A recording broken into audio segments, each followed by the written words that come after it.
Oke, baik. Di sini saya akan membahas tentang jalan kelima tentang pengaturan benar atas pengalaman kita akan Allah. Dan di sini yang mengambil contohnya adalah seorang tokoh yang bernama Julian dari Norwich.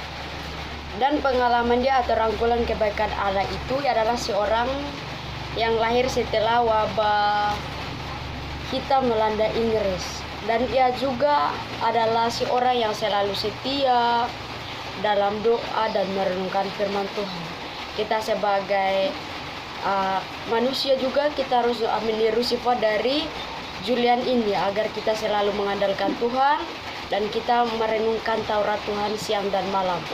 Adapun pengalaman yang ia alami atau yang dia sudah menuliskan di beberapa buku, ada beberapa langkah, dan langkah pertama itu Julian melihat darah yang menetes dari mahkota duri. Ia hanya dapat mengabaikan arti pengertian itu untuk dirinya sendiri. Mungkin dari sini kita harus merenungkan, karena lewat penyaliban Tuhan Yesus, Tuhan telah dipakai mahkota duri untuk kepalanya untuk menebus dosa kita. Dan adapun Julian ini memandang wajah Yesus di atas kayu salib dengan rasa sedih, karena dia merasa bahwa apa yang dilakukan Tuhan Yesus itu untuk menebus dosanya dia. Dan adapun penglihatan ketiga, melihat Allah dalam segala hal, ia merenungkan keajaiban Allah. Karena lewat penyaliban Yesus Kristus, dia tahu bahwa keajaiban Allah itu sangat luar biasa dan tentu sangat sayang kepada kita manusia. Jadi kita sebagai manusia, kita harus melakukan hal yang baik yang bisa menyenangkan hati Tuhan, yaitu merenungkan Taurat Tuhan siang dan malam.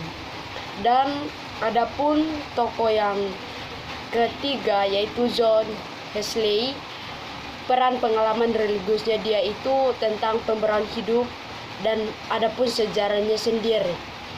Dia mulai pengalamannya di London, barulah ia mengubah pandangan hidup. Mungkin dulunya dia tuh orangnya jauh dari Tuhan, tapi sekarang dia berubah dan dia dekat dengan Tuhan.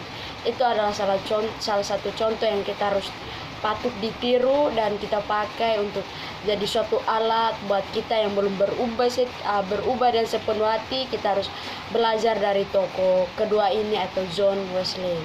Dan adapun Verdikrat Regen dan memberi arti bagi pengalaman kita akan Allah, yaitu sebagai saya merasakan hadirat Tuhan itu lewat umur panjang, kesehatan, dan berkat. Masih banyak lagi yang saya rasakan. Dan untuk pengalaman tentang Shalom teman-teman sekalian, perkenalkan nama saya Cici Angelina Sitorus Pane, NIM 712021-087. Saya akan memaparkan materi pembelajaran semester ini yang saya ambil, yaitu landasan teologis Alkitabiah spiritual Kristen. Saya akan menerangkan secara singkat saja. Kerangka spiritual Kristen itu berada di bawah payung dogmatika sistematika, diantaranya mempelajari tentang kristologi, pneumatologi, eklesiologi, ekskatologi, soteriologi, dan lainnya. Bagaimana kita memelihara keselamatan itu? Maka teologi sistematika bersinergi dengan teologi praktika melalui pemuridan rohani, pertumbuhan spiritual, dan yang perlu dipahami yaitu spiritual bukan cara jalan untuk memperoleh keselamatan. Manusia memiliki kehidupan rohani spiritual, di mana manusia adalah tubuh yang berroh atau bertumbuh. Manusia memang sesungguhnya lebih merupakan roh yang bertumbuh daripada tubuh yang berroh. Maka manusia seharusnya memiliki kehidupan rohani. Dasar Alkitabiah itu kita semua telah mencapai kesatuan iman dan pengetahuan yang benar tentang anak Allah, kedewasaan penuh, dan tingkat pertumbuhan yang sesuai dengan kepenuhan Kristus. Hubungan antara teologi dan spiritual itu menyatakan bahwa ada suatu ketegangan serius antara disiplin teologi dan disiplin spiritualitas. Beberapa aspek positif dari hubungan teologi dan spiritualitas yaitu tentang peran teologi yang penting adalah membangun suatu kerangka kerja di mana spiritual itu mau diletakkan, dan spiritual Kristen didasarkan pada keyakinan bahwa kepenuhan manusia hanya dapat benar-benar tercapai melalui hubungan yang mendalam dengan Allah. Kritik antara teologi dan spiritualitas yaitu ada suatu hubungan yang erat di antara kedua disiplin tersebut yang harus diafirmasi dan diakui demi kebaikan kedua belah pihak. Kontemplasi spiritual bukan lawan teologi, melainkan penyempurnaan yang normal dari teologi. Teologi dogmatik dan teologi mistik spiritualitas tidak perlu ditempatkan dalam kategori yang sama sekali terpisahkan satu sama lain. Alkitab itu salah satu sumber spiritualitas memiliki potensial yang kaya bagi spiritualitas yang dapat diambil dan digunakan oleh berbagai generasi orang Kristen. Dalam merenungkan tanpa terlebih dahulu membaca kitab akan mengandung resiko terjebak atau jatuh dalam kesalahan. Sedangkan membaca Alkitab tanpa beralih menuju doa itu gersang dan terasa kering kerontang. Lalu bagaimanakah yang selama ini kita lakukan?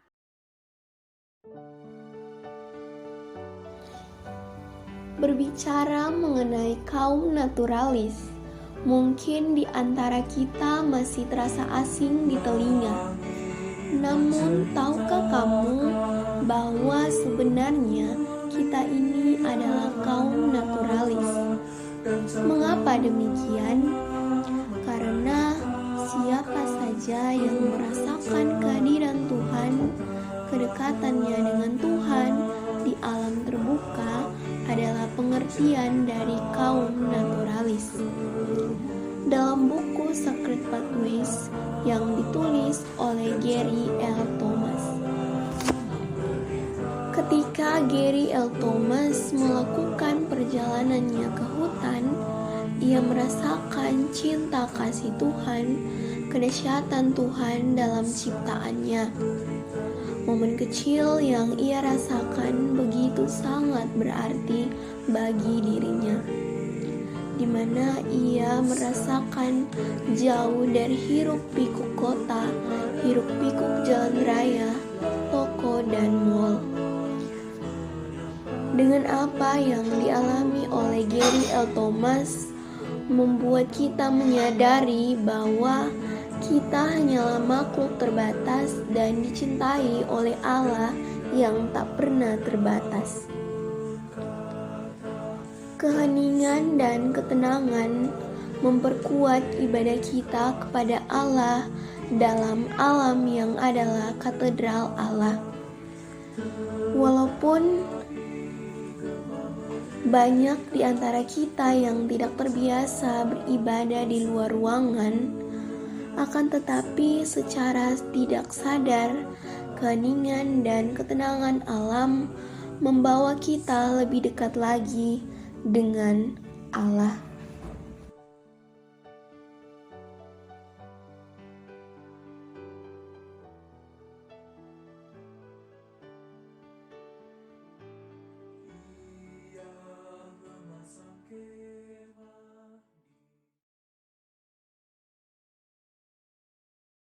Salam sejahtera bagi kita semua, saya Dea Vista Natalia dengan NIM 71221091. Di sini saya akan memaparkan pemikiran kritis atau refleksi mengenai pembelajaran spiritualitas Kristen selama 1 semester ini. Di sini saya akan mengangkat materi mengenai tipe-tipe spiritualitas.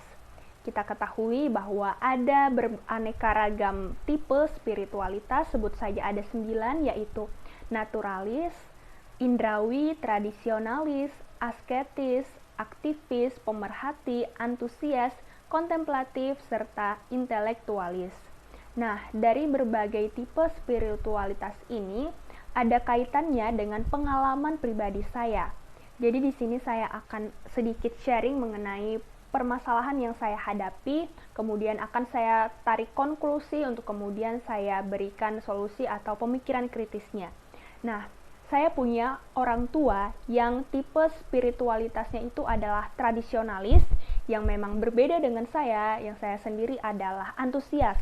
Saat itu kami sedang ada konflik kecil karena kita punya tipe yang berbeda, di mana ketika saya diajak untuk beribadah bersama orang tua saya di gereja mereka, di situ saya punya kejanggalan karena saya merasa tidak menemukan hadirat Tuhan karena tipe saya yang berbeda dengan basic di mana gereja saya berada begitu. Nah, jadi sempat konflik, dan karena adanya materi ini, saya menemukan sebuah titik terang bahwa setiap kita memang punya tipe spiritualitas yang berbeda. Kemudian saya sampaikan kepada orang tua saya, dan orang tua saya pun mengerti. Nah, dari sini kita dapat melihat bahwa ketika ada gereja A dan gereja B, bisa jadi mungkin ada tipe yang berbeda dari gereja tersebut, tetapi tidak menutup kemungkinan dalam satu gereja, satu lingkup gereja itu jemaatnya pun juga punya tipe spiritualitas yang berbeda. Nah, maka dari itu saya ingin menyampaikan sebuah mungkin konklusi dari hal ini, bahwa ketika kita menggembalai sebuah gereja atau membangun sebuah gereja, kita boleh mengadakan ibadah yang beraneka ragam. Seperti contohnya di GKE, tempat gereja saya berada. Di situ kita punya 2 kali ibadah, pagi dan sore, di mana pagi adalah ibadah umum untuk yang tradisionalis basicnya, kemudian yang sorenya adalah untuk yang antusias begitu, yang ekspresif begitu ya.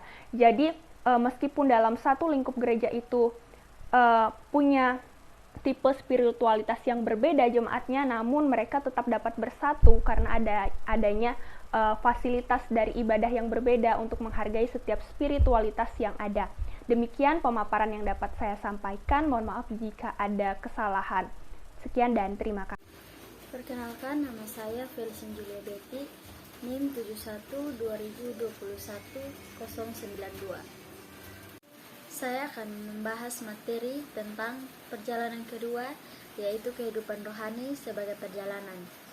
Saya mulai tertarik pada orang-orang yang disoroti dalam pasal ini, ketika sedang menelusuri ulang sebagai dimensi pada berbagai pertanyaan dan tantangan yang datang kepada semua orang yang mencari Allah dengan tulus. Kebanyakan kita ditarik masuk ke dalam perjalanan oleh berbagai tantangan berat yang harus kita hadapi, dan kita menyadari bahwa setiap pendekatan kepada persekutuan dengan Allah melibatkan unsur-unsur dalam suatu perjalanan rohani. Kehidupan kita dalam kisah agung dalam belajar mencari alam menurut disiplin dan wawasan berbagai pengalaman kehidupan kita hanya mengandung arti apabila kita meletakkannya dalam konteks tersebut dengan Allah, apabila kita melihat kehidupan kita dalam perspektif lebih luas tentang keterlibatan Allah dengan kita.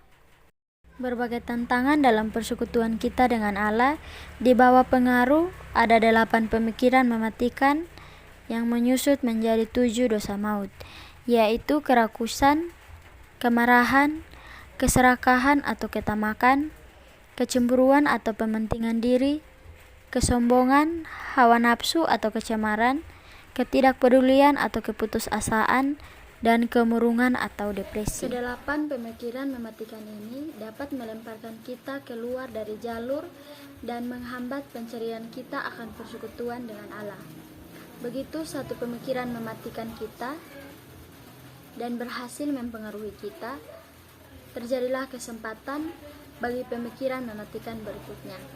Tapi kita mendapat satu kesempatan khusus dalam perjalanan rohani, dan dampaknya dalam kerohanian kita akan terasa panjang dan hidup yang pada intinya setiap pemikiran saling bergantung dengan semua pemikiran mematikan lainnya. Dan untuk menaklukkan ke-8 pemikiran mematikan ini, ada 8 kebajikan saleh yang dapat dari dampak pengarahan.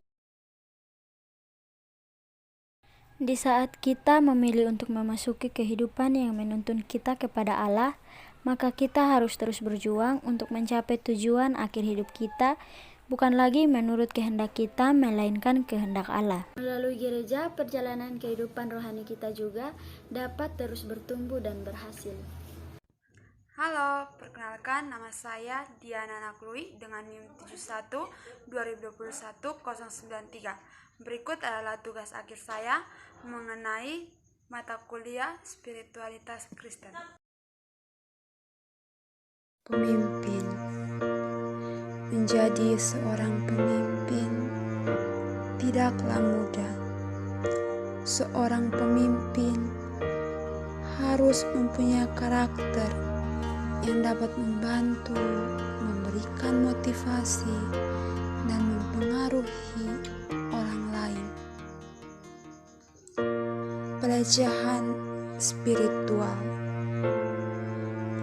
Kita mungkin sudah familiar dengan istilah pelecehan fisik berupa bully, kekerasan seksual, dan sebagainya.